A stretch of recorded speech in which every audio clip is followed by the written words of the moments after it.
Welcome back viewers, ladies, gentlemen, non-binaries and anyone with ears or other sound detection organs, hope you enjoy. We are continuing with Doom Guy Isekai by Angry Spider. Chapter 8, Doom It Up. The minigun kicked in the soldier's hands, flame spitting from the end as it laughed and chattered its unending war cry into the demons' faces. They didn't know what to make of it before it fired, but as it shredded armor and carved gashes into the road, they tried to retreat, turning and fumbling with each other. Slowly walking forward with all the inevitability of death itself, the soldier approached them, holding the button down and gripping the handlebar as tightly as he could to steady the weapon's aim, stomping forward so that he could even attempt to walk without sliding backward. Whatever version of the minigun this was, it kicked like a mule, and it was taking most of the soldier's strength just to keep moving. His arms were rattling from the vibrations, and ELD had her head underneath her paws, whimpering from the noise. Either way, he was having more fun than before. He had guns now. Squinting through the helmet past the gunfire, he tried to make out what was happening and saw a demon running away as fast as it could. 4 of them had gone down, but the final one was getting away. His eyes narrowed. That wouldn't do. Discarding the minigun, he watched it turn into mana and dissipate. With a thought, he activated the perk again and summoned a new weapon. This one was sleek, with a squat magazine and long barrel. A cylinder, the ends flaring outward at both ends, was mounted to the top, and it featured a hefty stock to the back. Jumping easily to the roof of one of the red-shingled houses, the soldier twisted and raised the sniper rifle to his helmet, aiming carefully. Centering the crosshair on the back of the fleeing demon's skull, he pulled the trigger, and the rifle bucked. Shaking his head, he raised the sniper again, but it was unnecessary. The first shot had more than done the job.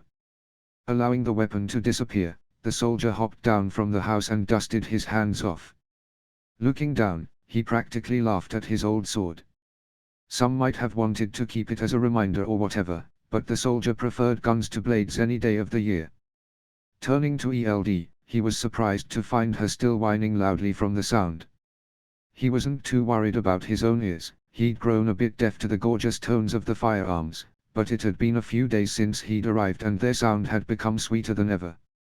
Casually picking the gigantic dog up, the soldier hefted her on his shoulders and began walking back down the street, ankle deep in gore. ELD yelped as he lifted her, and her claws scraped against his armor as he headed back to their relatively hidden base. Thankfully, his home was relatively close by, and all he had to do was go into the tunnels. The heavy boot prints led him back to the main area. Looking around at the small cave, its ceiling only a few inches above ELD's head and the walls looming inward, he realized that maybe it was a bit small. He shrugged. Well, there were a few ways to fix that, one of which involving blunt force. The others involved explosives. A lot of them. Setting ELD down, he popped his knuckles and got to work, punching stone away with his gauntlet hands as easily as if it were made of particularly crusty bread. The dust was starting to get all over him, but he didn't mind. It mixed with the blood spattering him and settled into an earthy crimson, hardening and cracking over and over as he flexed and worked, slowly coming off of him in pieces as it turned into scabs and broke away. Seizing a chunk of rock the size of a refrigerator, he yanked it away and broke it over his knee. Grabbing the larger pieces, he set about crumbling it into dust, having to break the larger pieces a few times over. Straightening, he dusted his armor off as best as he could and then clapped, the sound echoing through the caverns as a small cloud of dust exploded from his gloves, sweeping the worst of it away. Looking around at the considerably large end cave, the soldier nodded happily to himself and sat down. Summoning a good old-fashioned wood and metal pump-action shotgun, he raised one hand, and a handful of slugs appeared in it, red plastic cylinders with a coppery base. Methodically, he started loading the shells into the shotgun.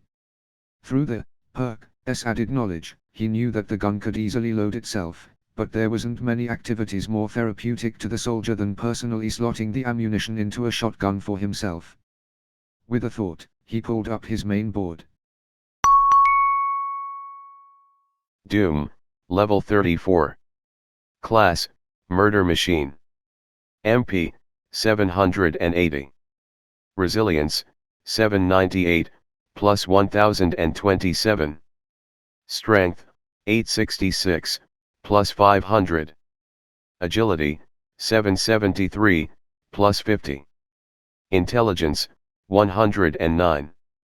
Charisma, 28. Luck, 8. Skills. Battering ram, marksman sharpshooter. Perks. Demon Slayer, hero, handyman, magic armaments. Equipment. Praetor suit, blood of thy enemies, X427. The soldier blinked when he saw the equipment area. Did it count the blood of every demon he killed as a point towards its total? What was that supposed to mean? Oh, finally, you ask a question I can answer reasonably. No, how do I rip this guy in half faster? No, shouldn't he be dead now? Just a question about your status board. Ahem. Sorry. Got a little excited there. Anyways, what specifically are you asking about? Pointing at the equipment section, the soldier indicated the item in question. Give me a moment to run that through the database. The soldier was patient to wait. Putting his shotgun aside, he looked around for a large chunk of rock that he'd missed, found one, and started rubbing the corners of it with his hands, making quick motions to grate his palm over it in rapid strokes. A few minutes later, the handyman responded. Okay, I'm back. As it turns out, provided you don't take any showers or baths or anything like that, blood of thy enemies will increase your resilience by 1 point for every opponent you kill. It's a unique perk from your class, Murder Machine. Makes sense. The soldier nodded in response, and handyman continued. Okay, great. One more thing you should know about your class, from what I'm reading from the database, Murder Machine has one heck of a built-in perk.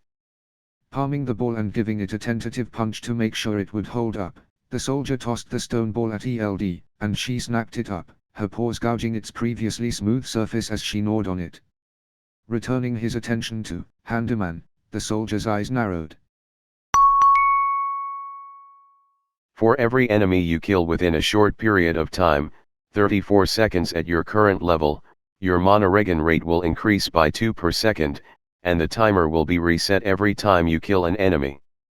A sort of a streak reward, if you will. Well, that sounded incredibly helpful. Rising from his seat, the soldier picked up his shotgun and racked it, loading one of the slugs into the chamber. Time to test it out. End of chapter. If you enjoyed, like, subscribe, click the bell so you don't miss any episode and do all the other YouTube stuff. Visit and support the author. All the relevant links are in the doobly-doo, and comment your opinions, good or bad. And I'll see you next time. And as usual, have a wonderful day.